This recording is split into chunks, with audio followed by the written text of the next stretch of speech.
Another type of platitude that doesn't really ever seem to help anybody is starting anything with at least.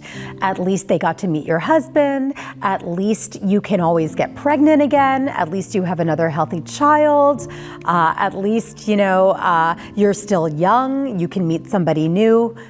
These may all be true, sure, but in that moment, do you really think that it's going to help somebody to be told something that they're probably already aware of? These are facts, but it doesn't mean that it's going to make the person feel better in their moment of grief. It's, in fact, taking away from the pain that they're feeling in that very moment. It's negating it. And so, sure, they might be aware that they can always maybe try and get pregnant again. They can meet somebody else. They are aware that their father met their partner. But what they need more than anything is for somebody not to brush away the fact that there's a really big hole in their lives right now. They need that acknowledged.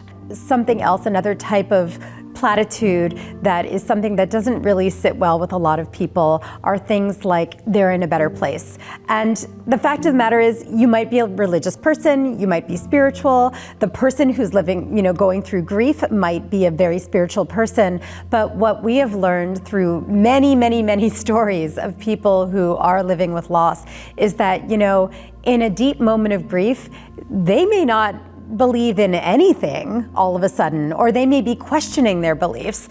They may not want to be told that somebody is in a better place because they're probably convinced that the better place was, alive and well and with them. So I think it's really important not to assume or put your religious beliefs or spiritual beliefs on a griever. I think that the key is really just not offering assurances, not offering platitudes, but rather asking questions or just acknowledging that what they're going through is really hard. I get asked a lot by people, what is the perfect thing that I can say to somebody who's experienced a loss? And it's really hard to answer that question with one answer because, everybody is different. Everybody's relationship with somebody is different, And so there is really no perfect thing that you can say that is the one true thing. And if I were to choose the one true thing, it would be, I wish I knew the perfect thing to say, and I just don't, but I care about you and I'm here. I want to support you, and I'm kind of learning too. So just know that if I mess up, I'm still trying. I really want to be here for you.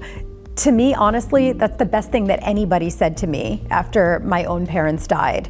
Admitting that, they were kind of new to this too. They were grief beginners too, or grief supporters too, and it made me feel less alone in the process. Grief is already such an individualized experience. It's a very solitary experience because even if you're in the same family and lost somebody, you're going to have different ways of grieving, even within, the same group of relatives.